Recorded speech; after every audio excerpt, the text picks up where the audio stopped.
put that on the outtakes. Cool, thanks, Laz.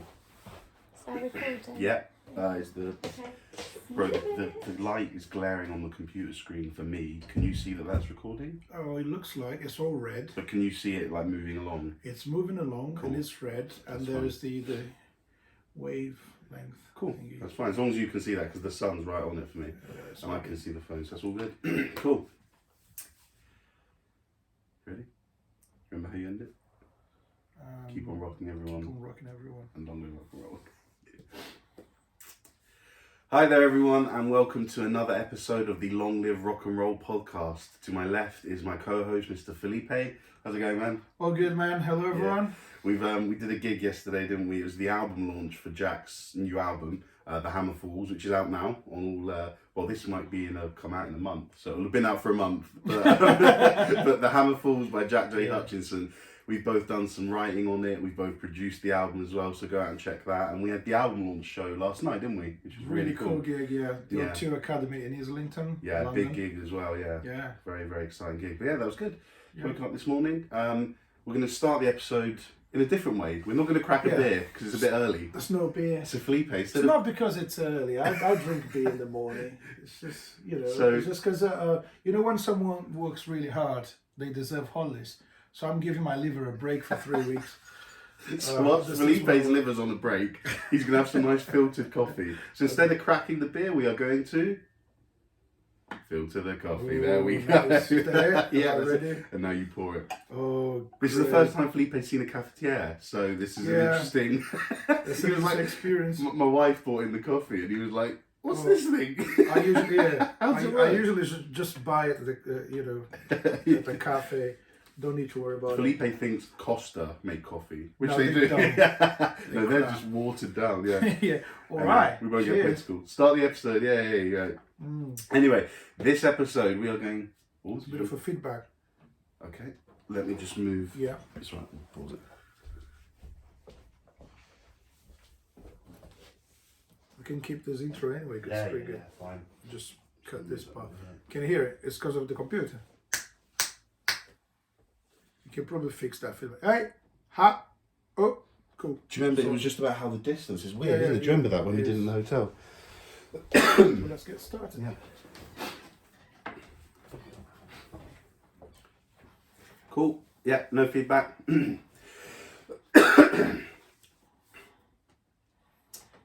So for this episode, we're going to be doing an album-specific discussion, and the album in question is...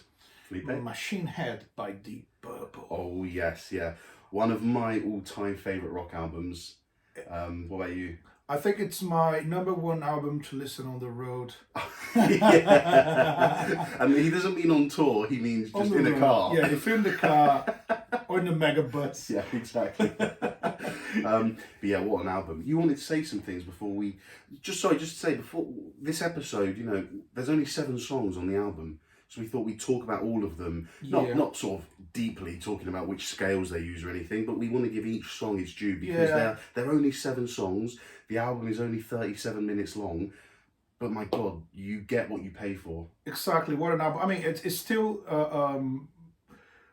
Deep Purple's best-selling album. Yeah, most and famous. it's the album that actually defined what Deep Purple is for most of the fans. Because if you listen to everything they released, if you listen to what they've done in the 80s and 90s, what they've done now, Whoosh, the last album they released, what an album. It's fantastic. But it's totally different. Everything they do is very different. Each album is very unique. But Machine Head defined what Deep Purple is for the general public. Yes. When people who are not big fan of Deep Purple think about them, they're going to be thinking about Highway Star, Smoke on the Water. Exactly, yeah. That's what they think Deep Purple is. And it is. That's those songs, they define Deep Purple better than any other songs, Yeah. And it's...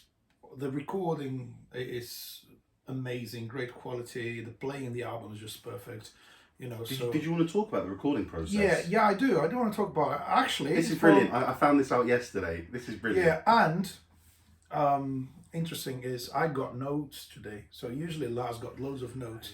and I just wing it, you know. We found ourselves in a position. We found ourselves in a position where we weren't expecting to have this time this morning. So last night, about 4 a.m. on the way back from the gig, I said, "Should we do an episode tomorrow?" Yeah. He was like, "Yeah, why not?" And so I was like, "Well, what album do we both know inside out that we don't really need to do much research on?" Yeah, but I did my No, research. but this is it. There So you I go. was driving. We drove back from London. It's about 2 hours to my house, and Felipe was on his phone doing the research. I was like, "Hold on, So, this is yeah. what I do." Expect nothing but professionalism. you Oh, know. only the best from this guy. Yeah, you know. So that's their 6th studio album. So they were established already. You know, they were not like a up and coming band. People knew who they were. You know, fairly successful, respected as musicians and as a band. So this album was recorded in December 1971 in Switzerland and was released in March 72. Right. So how did they record it? They've used a mobile studio. So they hired I Yeah. don't want to say a caravan, but something It's a like truck. that. Yeah, a They call truck it a or a truck. trailer. Yeah. Yeah, and it's sorry, it's not Deep Purple. It's Rolling Stones mobile studio, and it's kind of a famous one. But basically, just to give an idea, do you know who recorded with that studio? So the Rolling Stones themselves, they did Sticky Fingers on that studio. Oh, wow. Led Zeppelin 3 and 4 were recorded with that. Really? Yeah, Wow. and Led Zeppelin went to specific places, mansions and houses to record it, but they were bringing the mobile studio because bands, they had this idea at the time, like, well, we want to have a creative environment. Yeah. That's something, to be honest, it's missing nowadays, isn't it? So most of the classic rock bands, they would go to a place and spend some time at that place and create there and record. The thing is, most studios, the same way they work nowadays, they had at the time, business hours. Some studios would work from 9 to 5 and that's it. Also, you pay a lot of money to use studios. and that's an important factor, right? Well, I was reading. Yeah, sorry. So I was just to say that I was reading one of the sessions for Sergeant Pepper. Yeah. Started at 7:30 in the evening and went on till 11 a.m. So Sergeant Pepper, the Beatles are established at this point, but still the money to get into Abbey Road is expensive, and if you can, you're going to make it. If you can make it cheaper, you're going to keep your overheads and your costs as low as possible. So even the Beatles, arguably the height of their career, was still going in to do the night sessions at Abbey Road. There you go. Yeah, because it was cheaper. Exactly, Well, exactly. So what the Stones came up with was a way to record stuff with the same quality, regardless of the place you are. Yeah. So then imagine, so you're hiring the mobile studio for a month, so you're paying for the month, so you don't need to think about how many hours I'm going to be using this studio, because the studio is a truck. So they wanted a place. So the concept for the album, this is really important. The concept for the album was an album that sounded live. I actually have a quote from Roger Glover here. He said, Look at this guy, quotes, brilliant. quotes. I'm so proud of him. Look at him. Right. Roger Glover said they wanted to make a studio album under live conditions, almost like a live album without the audience. Okay, that's And really you interesting. you can see that, you can hear that in the album. It is there. Yeah, I mean, I think for songs like Highway Star and Lazy, do you know what, that quote's kind of threw me actually, because I didn't know they went into that with that idea, and I can hear it now for things like Space Trucking, Highway Star and Lazy, but songs like Never Before and Maybe I'm a Leo, they're very, very well done, aren't they? Even for a mobile studio, the songs are really, I don't want to say polished, it's not like they've overproduced it, but they're tight, aren't they? Oh, they're tight because they were playing really well. Yeah, At the time, were they on tour? They usually recorded albums in between tours, so the band was really tight. So they probably just come off a couple of months of playing live together every Yes, night, exactly. which explains It was the in timeless. between tours. In between tours. Well, one other reason they went to Switzerland is if they recorded the album in Switzerland, they would pay less taxes. The taxes in the UK were Clever guys, insane at the time. So yeah, it was clever. But basically, the environment was a big thing for them. So they started recording at a place called the Casino, which is surprisingly a casino in Switzerland, Montreux. Yeah. I hope my French is not that bad. Montreux, no, that's right. Yeah. So what happened at the casino? Laz knows what happened at the I casino. do. So should we get to that Smoke on the Wall, or should we just talk Nah, about just it? tell me that, yeah. So Frank Zappa, one of my favourite artists, and the Mothers of Invention, that were his band, they were playing. I think they had a residency at that casino. I think they were on every night for that week. and I think it was the last show of their run, and as per the lyrics, some stupid with a flare gun burned the place to the ground, literally. He shot a flare gun inside this hotel, and I read this morning a quote. Frank Zappa was on stage and said, "Guys, I don't want anyone to panic, but fire." But fire. And yes, everyone was evacuated. I read that there were a few people who were trapped in the basements, and they might have been staff, so they were going down to get, I don't know, more drinks or more food or whatever. And because the emergency procedures were initiated, the lifts were locked and all this, they were trapped in the basement. But the fire brigade came down and saved them from it. But so they were in Switzerland. What were they doing there? Well, the Deep Purple? Yeah. They were recording. So they came specifically to Switzerland. Right. They were not touring Switzerland. They came for the recording. Because of the brought taxes? The Stones, yes, because of the taxes. Okay. And because they wanted that specific environment where they felt like we have a stage. Yeah. And we have the facilities as if we were playing a gig. I see. Okay. They wanted that specific live music environment, the sound of a live venue. Yeah. You know, whoever recorded albums in the past or at some point, live. If any musicians are hearing this, that having a big room gives you a big sound. It's a specific, it's something that you might be looking for. I love recording drums in big rooms. So they wanted that kind of live vibe for the album. But yeah, without the casino. They tried to move to another place, which was called the Pavilion. It's a local theatre, but that's what I think. Someone burn that down they too? did. No, that's why they recorded Smoke on the Water, I guess. But the neighbors were complaining about the sound levels. Oh no! Yeah, you guys are too loud. So then they had to move again. So they moved to the Grand Hotel. Where they actually finished the album, and they were running out of time. So, Smoke on the Water's lyrics are all about that. The story's been told a million times. We're just telling it again because why not? But yeah, because they were running out of time because they needed to leave Switzerland. They need to return the mobile studio to the Stones.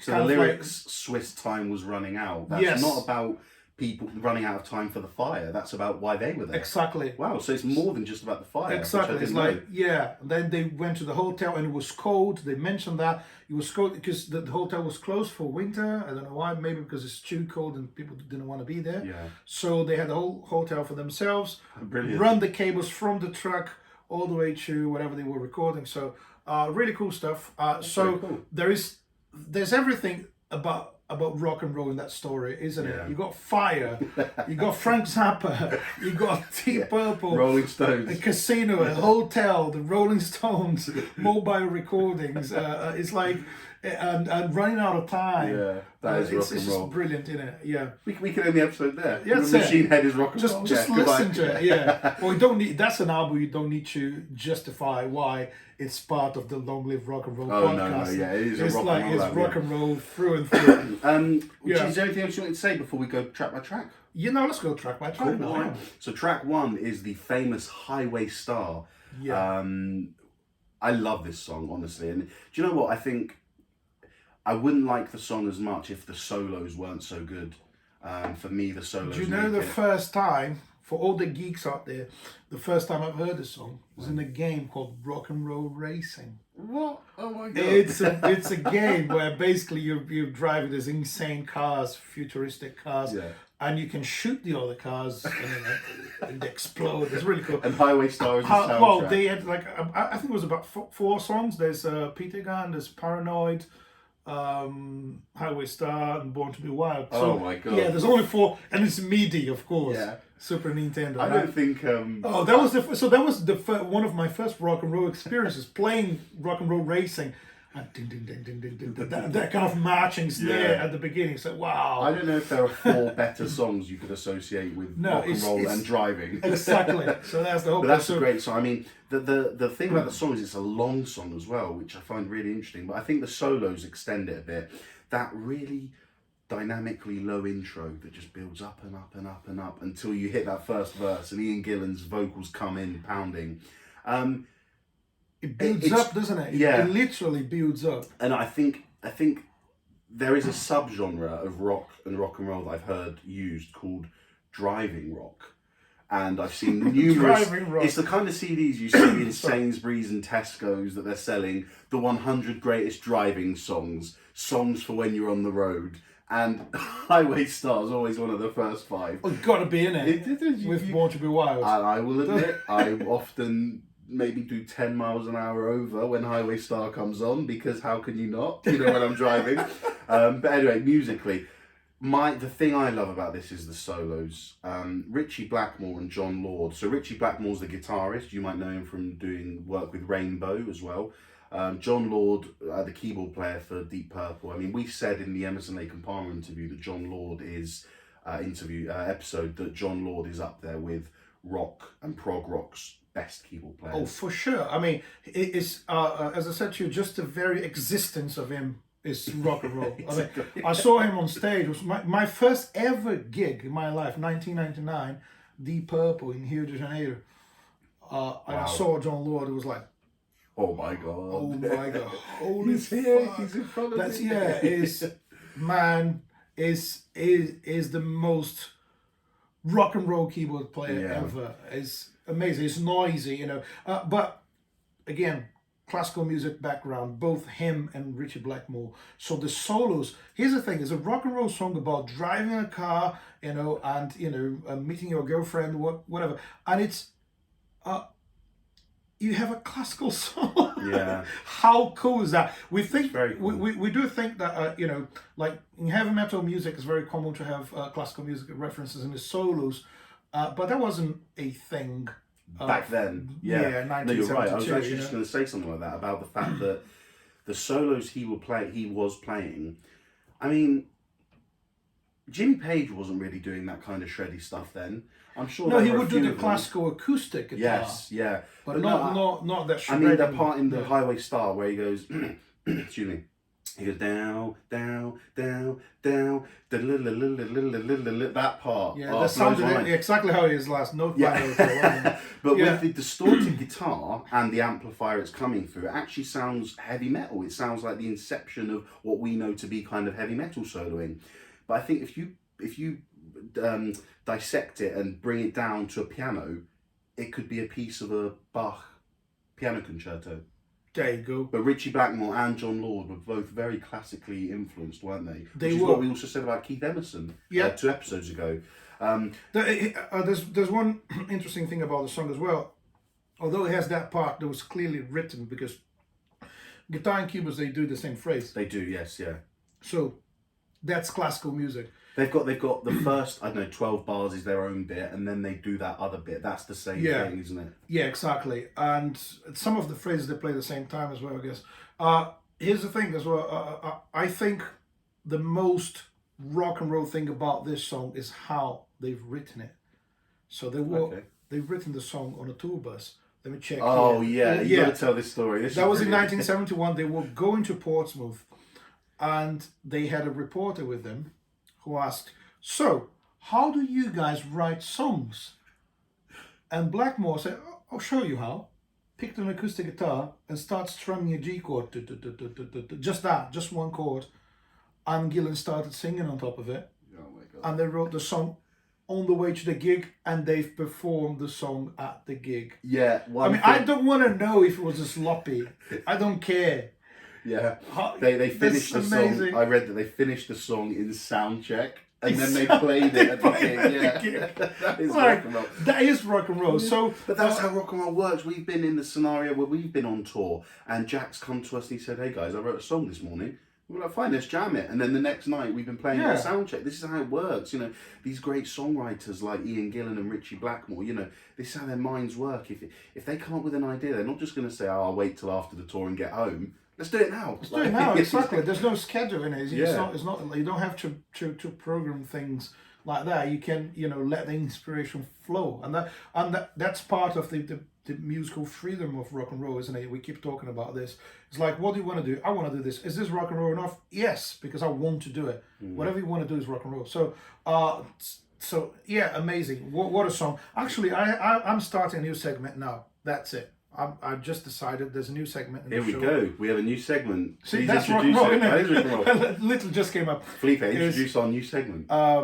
Is how much rock and roll is that? Okay. Okay, so we're gonna measure the level of rock and rollness. Okay. Right, do it so I can do a jingle. So introduce it, ladies and gentlemen. Here is. How much rock and roll is that? Does it sound Cool, good? go for it. Yeah, it's great. So if we got to rate things, right? Yeah, Okay. it's out of 10. Okay, I think Highway fine. Star is 12 out of 10 in rock and rollness. Yeah, that's fair. Yeah. Maybe we should make it bigger. Maybe it should be out of 100, so we can be more 100. specific. I think writing one of rock's greatest songs in the tour bus on the way to a show and performing it that night. That's a 93 out of 100. I think. Okay. What are you thinking? 120. I think and I would say no. I would say 100. This is your segment, so you decide. Let's get you. Let's say 95. 95 out of 100. That's how much rock and roll Highway Star is. Take notes of that. We can at the end of the year do our list of the most rock and roll songs and why. There you go. Excellent. Just one more thing I wanted to say about Highway Star that actually will come up later in the album is the introduction to the world of rock and roll. Well, not introduction, it had been done before, but the effect, impact, and execution of Ian Gillan's screaming. We all know the chorus. I love her. I need her. Just belting out those high notes. A slightly better voice than that. No, not slightly. A lot better.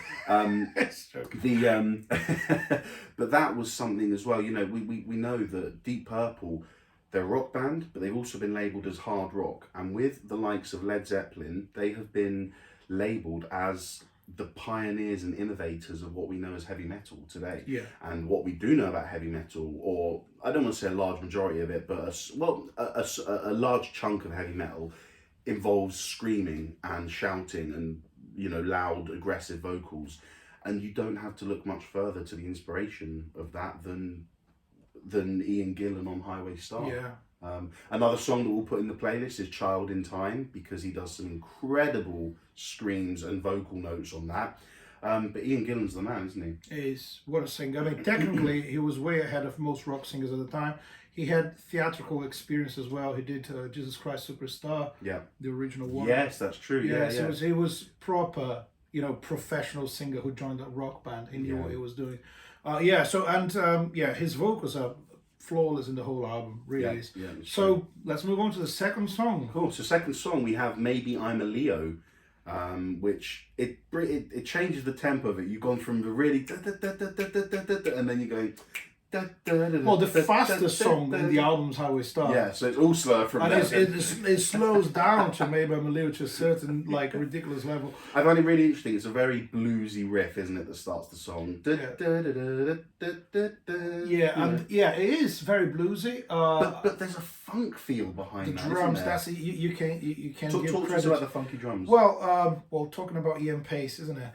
He was literally my first influence as a drummer. I still love him, and every time I listen to Ian Pace, I'm amazed by his drumming because he was a heavy hitter like any rock drummer should be, but with a light touch in between the heavy notes, just like John Bonham used to do as well. But Pace was even more into jazz drumming.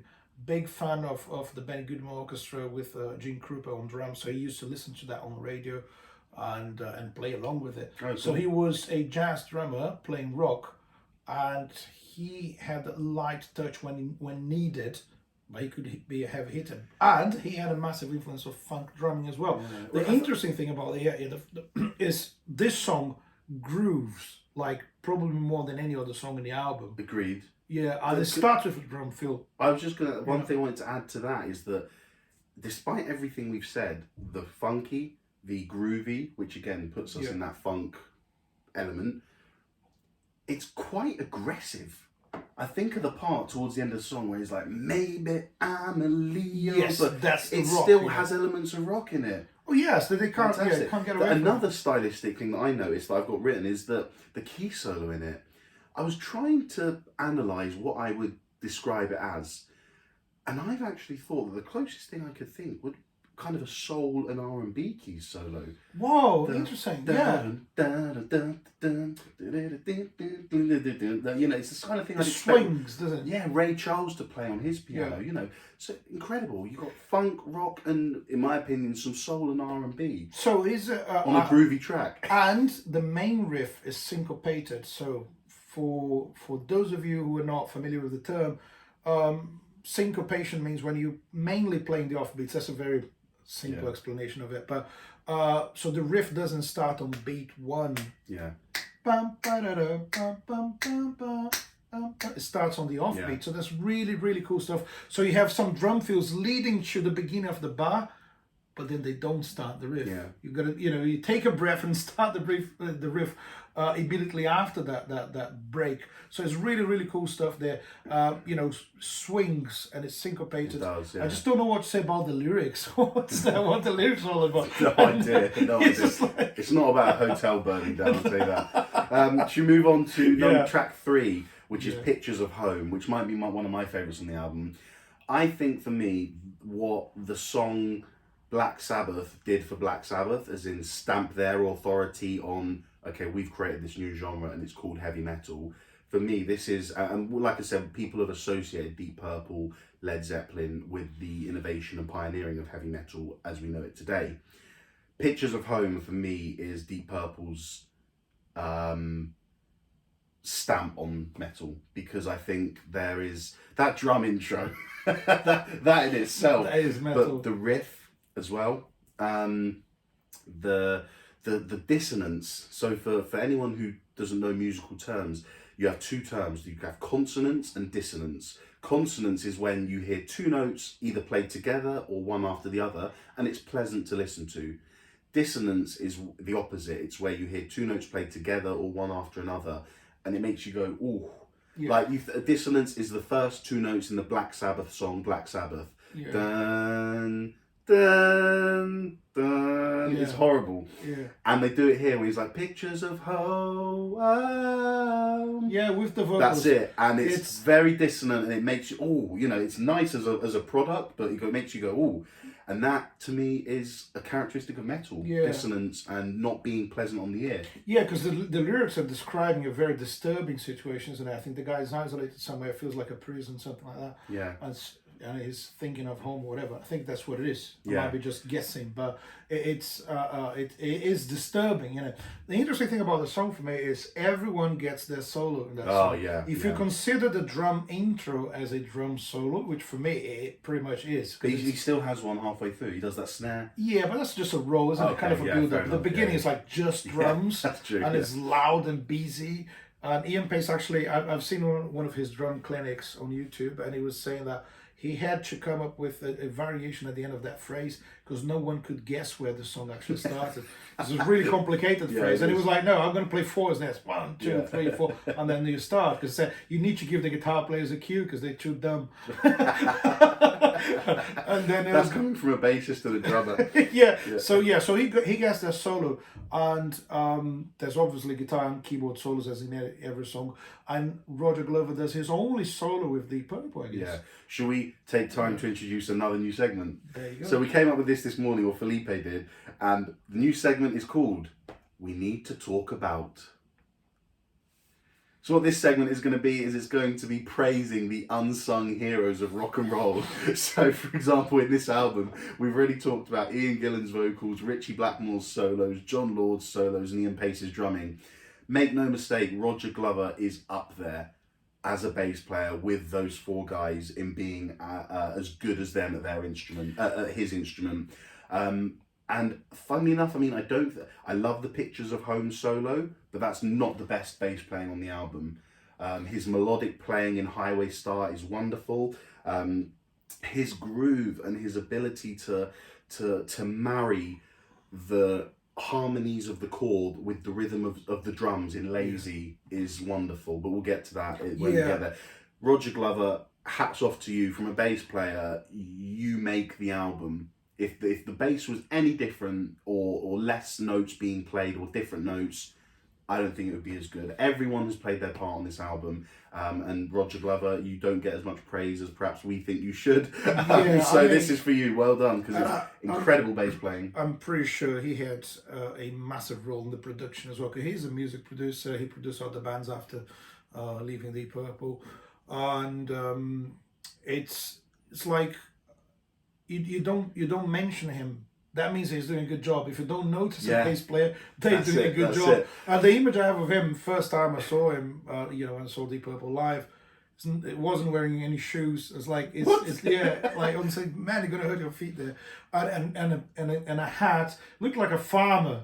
You know what I mean? Like, and that's who he is. Like playing with a plectrum all the time. That's a very strong characteristic of his sound. For bass play, or for people listening about bass playing, bass is typically played with your fingers. I say typically, there's probably a 50-50 split nowadays. But back then, in the 70s, the bass was quite prominently played with your fingers, because you'd come from playing double bass and you wouldn't use a pick on a double bass because the strings are just too thick. Bass, So when they invented the electric bass in 1956 or 2, don't want to get that wrong as a bass player. 6 or 2. Yeah, the strings are were too thin for picks at that time, so people played with the fingers, and like I said, the translation from the upright bass. So late 60s, early 70s, you got people like Paul McCartney and Roger Glover not introducing, but pioneering and innovating what you can do on a bass guitar with a pick. And all you got to do is this entire way start to hear incredible bass playing with a pick. So, and just one more thing about Roger Glover. Everything he plays sounds simple.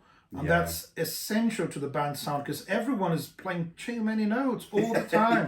And it sounds musical, but if you don't have one guy in the band, at least one guy keeping it together, like, guys, I'm going to play do all the way to the end of this song because you guys are overplaying.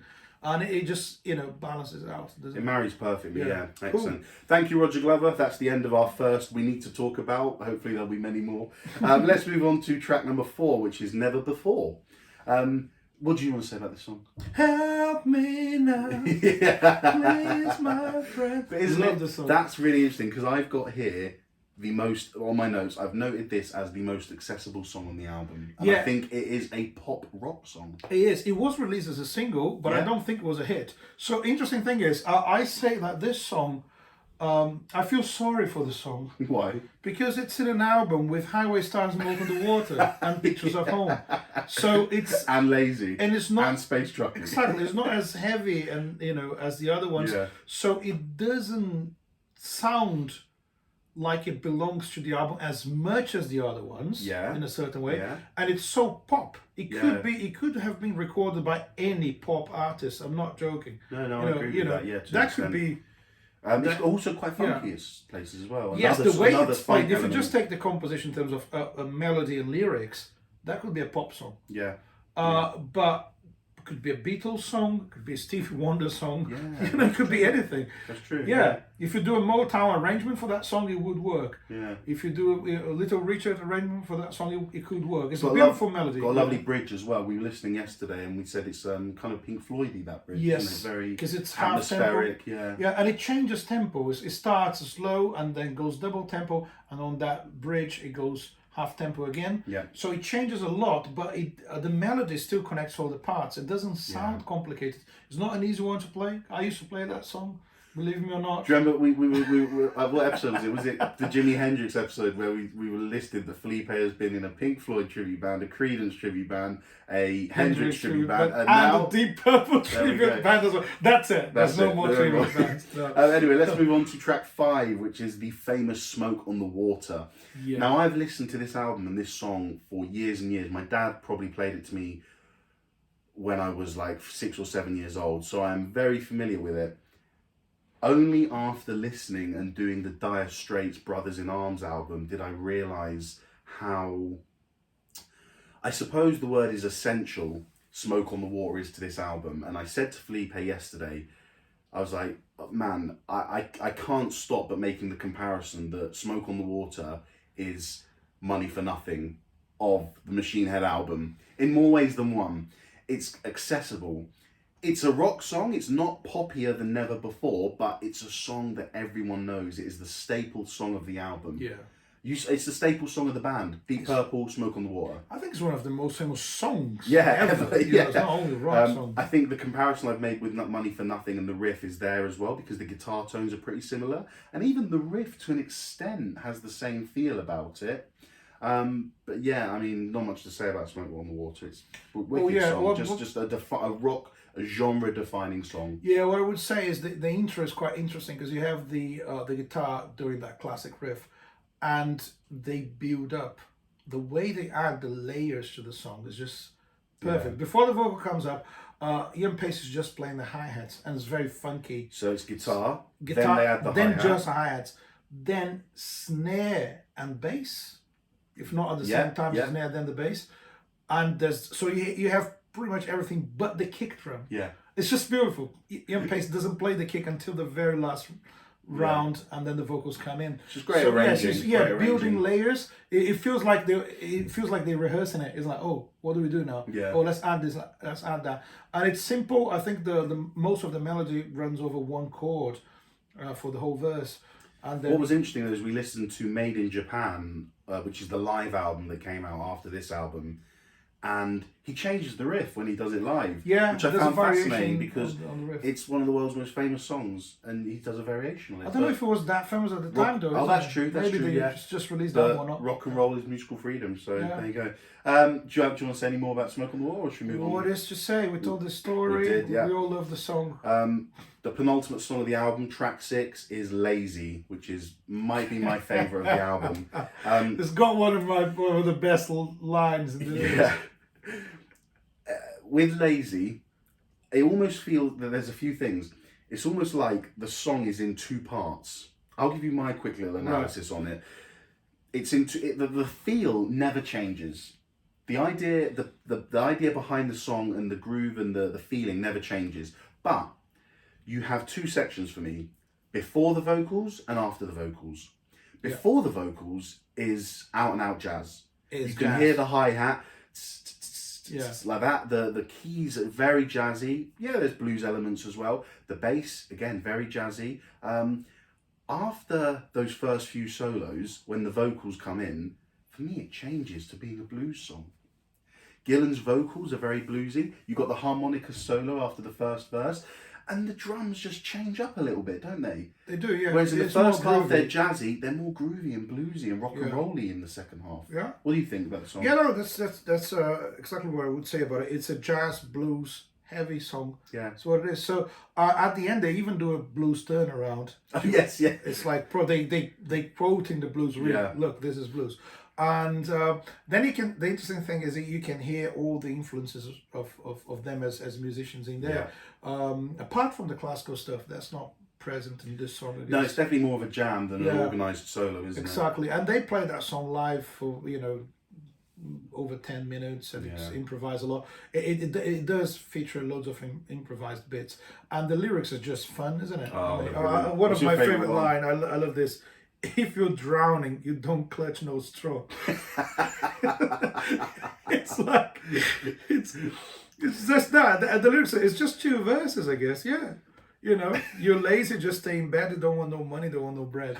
Like, it's brilliant. It's one of those songs where you think that the lyrics were probably the afterthought. I think it was like, what are you lazy, you're not writing anything. Oh, I'm just going to write lyrics about being lazy. Maybe that's what they did. I don't know. I want to shout about the harmonica solo as well, because I think it's just fantastic, because we haven't heard harmonica in the rest of the album, and out of nowhere, after the first verse, this solo comes in, and it just takes you by surprise. And like I said, harmonica and jazz, I wouldn't put them together. But there's a way that they make it work on this song. You have your jazz with the rhythm section. You have your blues with your vocals and your harmonica. But the whole package together is still rock. But exactly. But that's a song. That's the only song in the album that makes me feel like I'm in a club or pub in Soho, and there's a local band playing in the background. No, I agree. It's really cool stuff. Brilliant. Anyway, time for the final song of the album, which is Space Trucking, which for me is another kind of another one of, like Pictures of Home, I'd say it's another one of those that you could say, metal, because the riff is very, very heavy. You've got some very heavy distorted synths.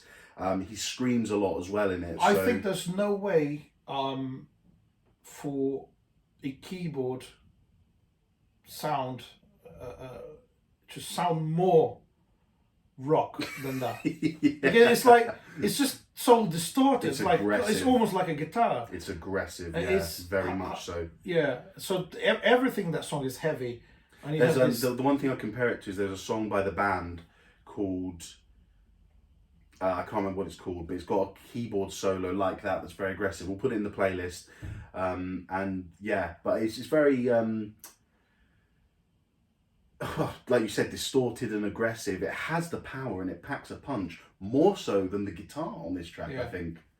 And the lyrics are silly, aren't they? Yeah, God. they are stupid. Yeah. Yeah, that's all I've got written here. The metal influences, the hard rock, his screaming, and the use of the big synth or the big synth. Probably usage. the heaviest song in the album, isn't it? It's a good way to end an album.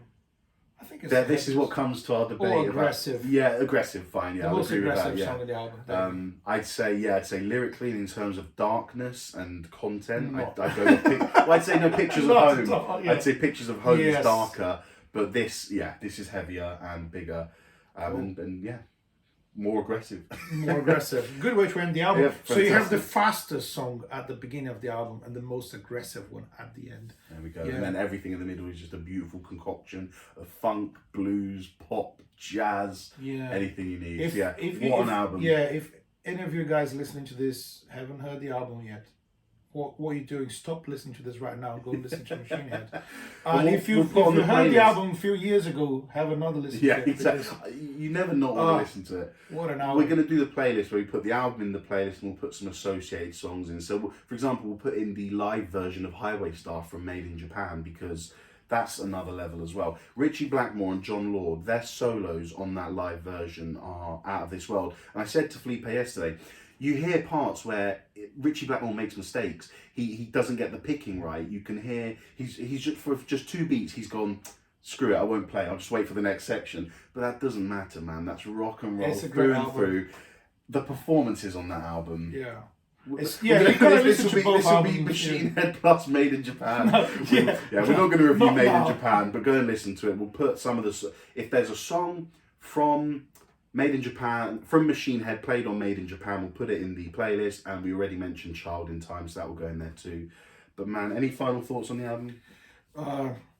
God, I don't know. It's just like Go listen so to good. it. Yeah. So good. It's I think- one of the best rock albums ever written. I for sure. agree, and I think for me the reasons why is because we've spoken so much about musical freedom, and I already spoke this episode about people like Zeppelin and Deep Purple's influence on harder rock and heavier metal going forward. But the same way that with people like Clapton and Sabbath, you can see where their blues, how they use their blues to make rock. I think the fact that, like I said, we just listed it, the funk they use here, the blues, the jazz, this is what they've done to make their version of rock and roll, and it has been executed to perfection. I never skip a song. There's no need. Why would That's you? it. Like every song is a barn burner. No fillers. No in the album. fillers, just killers. Yeah. Anyway, what a way Well to done. end it. Right. We've got. one segment. There's one We segment. do. I'm going Yeah. to test Felipe's lyrical knowledge about the album. So we've got 4 examples here. Oh shit. We're just and we're just going to test Felipe's knowledge. So this is Guess the Lyrics. So here we go. 4 examples. If you're doing it as well at home, keep score. Lyric 1. Wish that she was here. I wish she'd hold my hand. Maybe I'm a Leo. Well done, well done. Number 2. I was hurt when I was younger by a woman who was cold. Never before. Wow. Number 3. Oh no, I can't. Okay. No. If you're drowning, don't clutch no straws. Yeah, I mentioned You can have that That's one, yeah. amazing, 3 out of 3. Well done. Number 4. The fireball that we rode was moving, but now we've got a new machine. Space trucking. Well done. I thought I might have got you. You might have thought that was Yeah. Highway Star. Yeah. No. Here of my own making, year after day I have grown. Pictures of home. Well done, mate. Yeah, Fucking 5 out of 5. He's yes. done it. He's done it. Well done. Excellent. Is that all we've got to say? Yeah. Yeah, that's it. fantastic. Well, let us know how you did at home and if you got those lyrics too. there's only 7 songs, and the lyrics are yeah, the lyrics are very the way we self-explanatory. remember how we spoke about Dire Straits and the depth of the lyrics. It's Yeah. not the same for this album. We'll be honest. This album's about the music, but yeah. Anyway, what an album. Well, but the lyrics are about driving fast, Yeah, driving fast, hotels burning down, girls and beer. It's always about not earning enough money, just staying in bed. Wanting pictures of homes deep though. The lyrics on that are good. Yeah. Anyway, guys, thank you so much for joining us for another episode. We've had a great time on this one. Do you know what? I've actually enjoyed that we just spoke about the music and that I didn't do sort of so much research. Oh, into shall we do that from time to time? I'll do the research Yeah. and we can just have fun. Because We'll I've do. been having fun in every single episode because I don't do any research. I leave it to you. 9 out of 10 episodes, I'll do the research. You do 1 out of 10, all right? How good it is to be Felipe for a day, innit? Great. I'll play the drums at the gig Yeah, tonight. you Yeah, don't have the hair though. no, very much not. Anyway, Yeah. guys, thank you so much for joining us. As usual, please find us on the socials. On Instagram and Twitter, we are at longliverocknrollpod. On YouTube and Facebook, you can search the Long Live Rock and Roll Podcast. And we're really putting a lot of effort into the YouTube. As you can see, if you're looking at this now, we're filming everything we do and we're splitting the segments up. We're trying to make our YouTube look really professional. So please head on over, hit subscribe, and every segment, every episode will be available to you for you to watch a few days after the episode is released on your podcast providers. Apple Podcast and Spotify users, we really appreciate you giving us a rating and leaving a review, because every good review we get, actually it doesn't even have to be good. Every review we get, Yeah, just say the show is shit. it still helps. Yeah.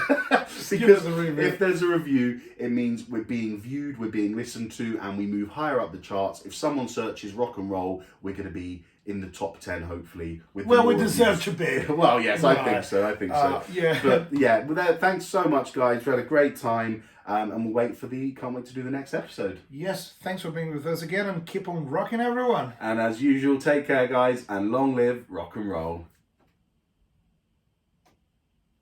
Wicked, bro. Nice one. Right. We